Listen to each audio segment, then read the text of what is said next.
Good morning, everyone. Super glad and happy to be with you here today on this beautiful, beautiful 5th of March. I hope your day is going really super well. My name is Shanti Douglas, and I'm here for you today for our session in Mind the Moment. So we're just going to give folks another moment or so to come into the room. And if you'd like, in the meantime, just give a general hello in the chat box, and you can send that to everyone. There's a little drop down feature there. I'd love to just hear from you. Hope your day is going really, really well so far. No matter where you are, just welcoming you. Yes, good morning. Everybody's feeling pretty spry, pretty comfortable today. I just wanted to welcome you on this Tuesday morning gathering that's being brought to you by Harvard Pilgrim Healthcare and Tufts Health Plan. My name is Shanti Douglas. And as we've been practicing so often on our Tuesdays, I'll begin in a moment with a question for you, one that you can reflect on for yourself. And I'd also love to have you share in the chat box what comes up for you around that question. We'll have some time for today for at least a 12-minute meditation. And then I want to share some more information with you at the end as well. So my question today and my theme today is around imperfection. Imperfection. So what is something, and I'll put this in the chat, what is something in your life that's beautiful because it's imperfect? And anytime I say imperfect today, just imagine that there's air quotes around that. I've been exploring and practicing and playing with imperfection recently, and it's just really been quite a joy. So what's something in your life that's beautiful because it's imperfect? Just maybe share something in the chat. I know for me, I'm a huge lover of going outdoors in nature, and anytime I see the sky that isn't just the way you imagine it would be, or I love trees, especially this time of year where they're still pretty naked, right? They haven't had their leaves come in that are covering it up. And it's amazing the shapes and sizes and where the limbs are going. And it just has me stopping and dropping into a sense of awe. Yeah, somebody's sharing my garden, more of a wildflower feeling, right? Yeah, so it doesn't have to be perfect. It is perfect in that wildflower feeling. Weeds that flower, beautiful. I love that share because weeds, things that we might consider weeds are really a beautiful part of nature, right? And there's something there that's important about their existence with everything else. Yet we can kind of try to pull it out and sort of remove it from, the landscape or our idea of how we want our landscape to be, our garden to be growing in a certain way. There's also an essence and element there that's pretty perfect with it being there. All the flowers and buds popping, wonderful. I'm here in Western Mass, so that hasn't happened yet, but I'm definitely preparing for that. Oh, I love this. Tara, a favorite pair of worn shoes, right? It just fits your foot completely just the way that your foot needs it. I love that. My creative aspirations. I love that, Heather. Right? So that creativity comes from heart, probably begins with an element or an idea of what we want it to look like, what we want it to shape like. But as we progress with it, it really comes into its truer form. I love that.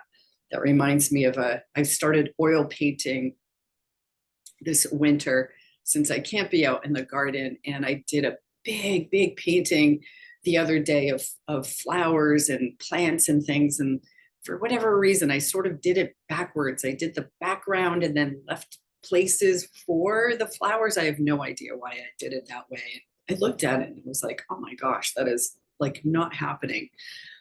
And then I decided, you know what, I'm just going to play with this some more. And I just ended up scrubbing the paint, and it's absolutely beautiful. It's like a big abstract now. So it's the beauty that came out of that imperfectness is now much more towards perfection. I love that. Old house that creaks, it moans, it groans. It's quite charming. Yes. My 15-year-old Chihuahua. Wonderful. The first hat I knitted on a circular needle. Totally got the stitching wrong, then corrected it, but it still looked intentional. I love that, right? We're really embracing it. And that's really, for me, a part of imperfection, is embracing what's there. And it really opens things up for the possibilities that we might not otherwise experience or have if we stayed with our linear sense of perfection and what we want it to be like, or what it should be looking like. I love this. I love all of these shares. The treasures I've made out of old junk. Definitely. I love that. All right, so let's bring this practice into our meditation today. And just want to invite you right now to come into a comfortable posture. Maybe rotating the shoulders back and around, doing a stretch or two if you feel like the creak and the croak of this old house is kind of settled already. And with a taller, relaxed spine, just allowing that body to feel balanced. Relaxing the belly. And then just placing down any idea or ideal of a perfect posture. Instead, allowing your body to be here as it is. And feeling the joy of your beautiful body as it is, and all the shapes and forms that it's shown up for today, however it is. And as you breathe, we recognize our breathing. We notice our breath and our body. And here, not prescribing the breath, allowing the breath and the body to breathe as it is, as it needs to be in this moment. Really putting down that idea or ideal that my body and my breath should be a certain way.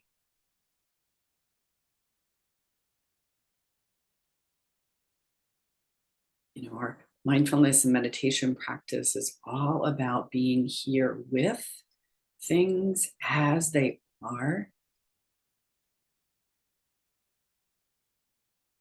You might have the best sense of self or the best meditation ideal before we sit. Yet each one, however it shows up, is the most perfect meditation for that moment. So we allow ourselves to be right here.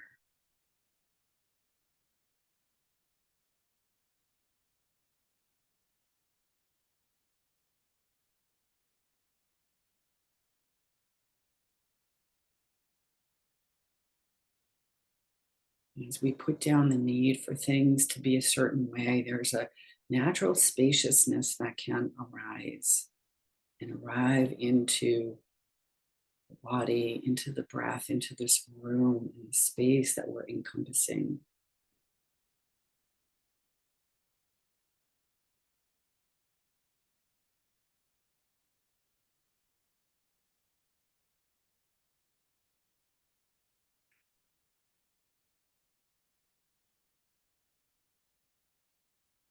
And in this space, there's a sense of deep being right here.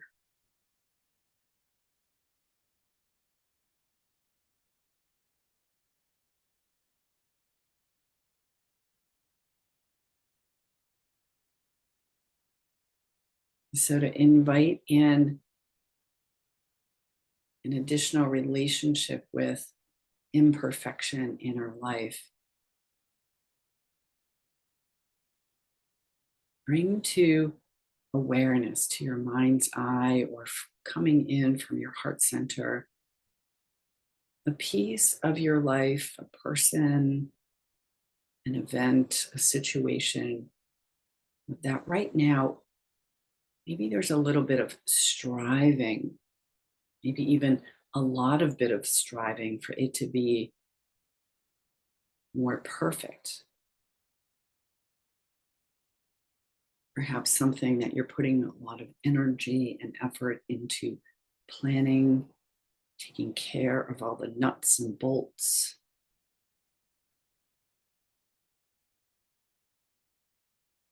Maybe it's a preference for a way of being within a relationship, a colleague, a client, a child, a partner.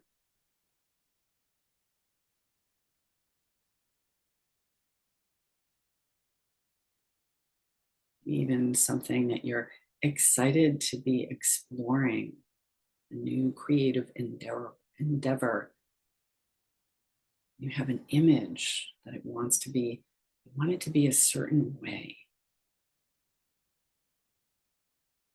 And as we do all of that, as we want things to be a certain way, or we compare them to our image of how things, quote, should be, there's less of an opening.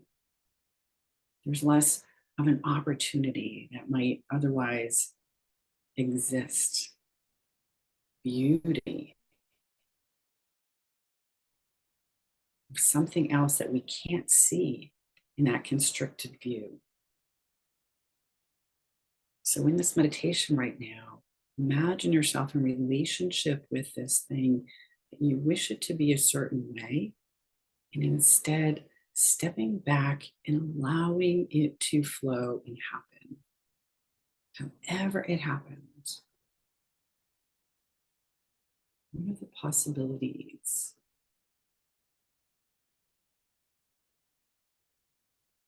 What are the opportunities?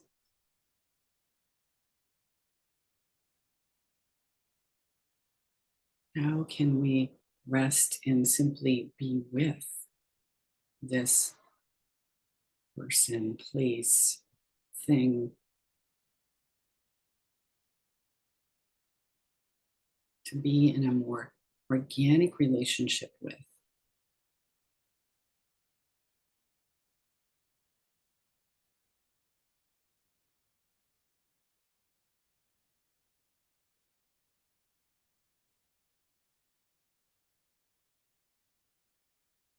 Coming back to a feeling sense of ease and balance in your body, in your mind, in your breath, so that you are here with this.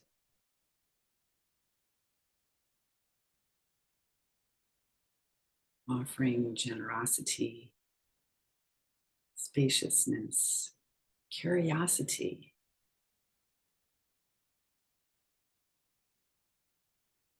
I wonder.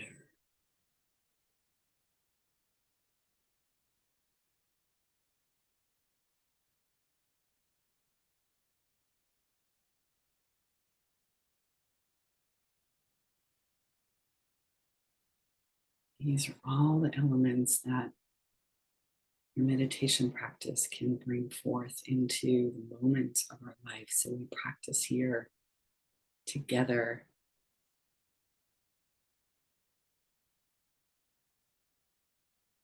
cultivating the intention to be with.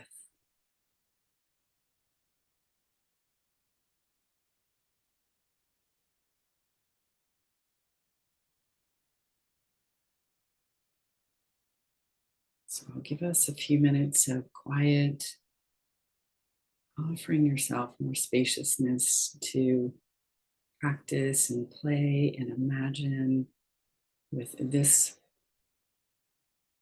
thing in your life, or perhaps moving on to another person or another idea. or ideal that we have. Practicing with the imperfection, with the allowance.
Beginning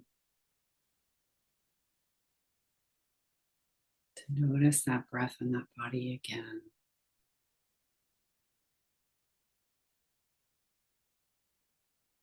And how are you in this moment? What has arisen for you as we've been practicing with our imperfection in our life?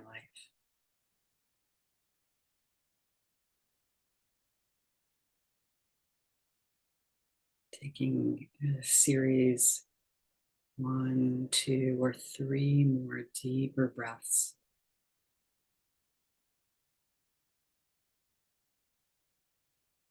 Wishing all things goodness every moment of our day, however they are. We can smile to them.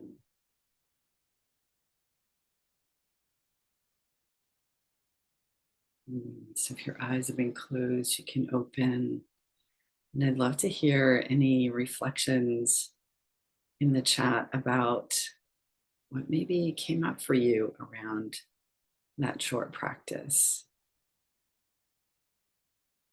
For me, there was a deeper sense of smiling to life. You know, when I can smile and be with all of the different changes in my life, in my day, noticing, stepping back from where I want things to be and what I'm working towards having them be a certain way, but then really being with things as they are, there's just such a deeper sense of satisfaction for me. I truly, truly appreciate it.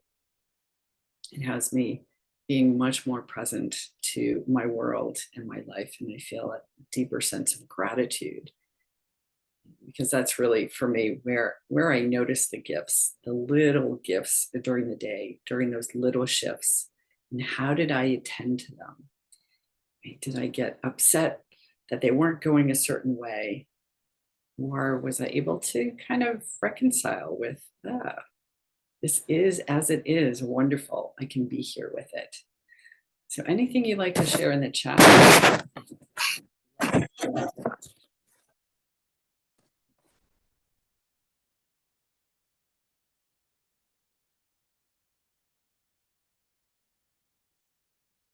If you have any questions about it, observations, or just even imagining, how can I bring in a sense of imperfection to my day?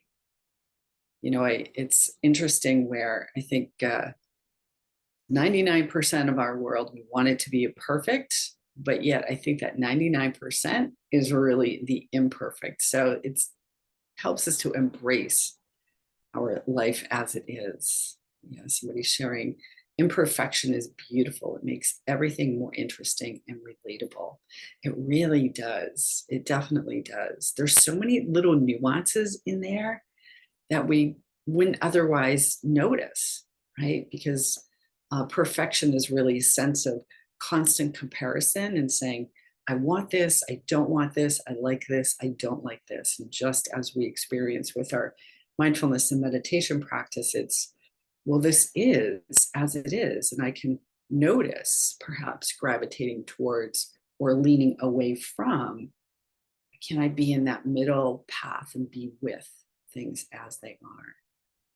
So I really appreciate that. So I do want to share some other things that are happening today. Actually, it's beginning. Oops, not that one. Sorry. Let me share that again.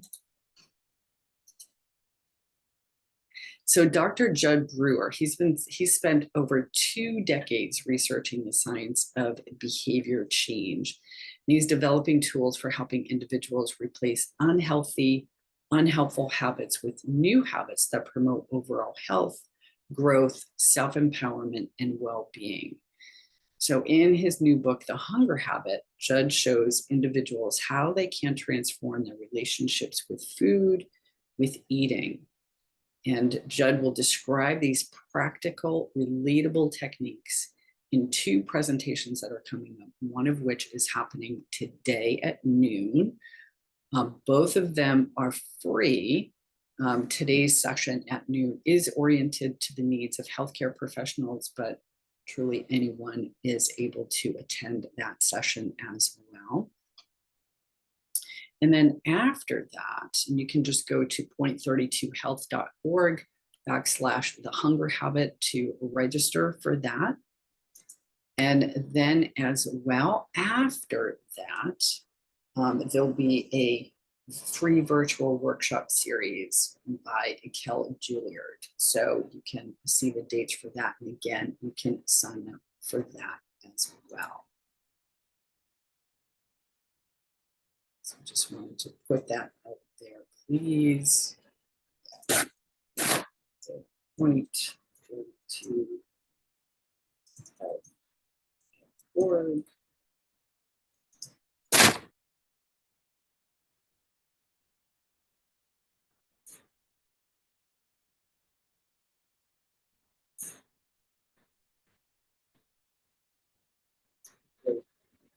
Able to notice either one of those, and they will be recorded if you're not able to attend.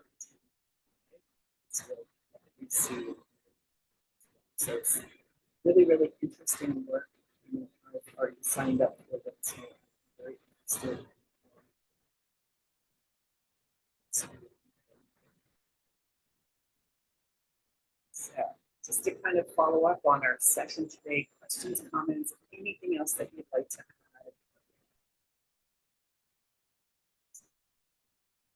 everybody's future day is filled with lots of joy, lots of peace.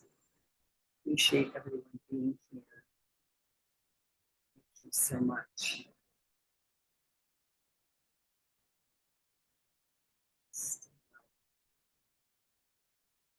Back tomorrow for our session as well.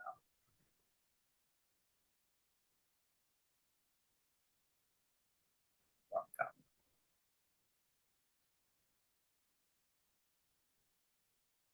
Take care. Bye-bye, everyone.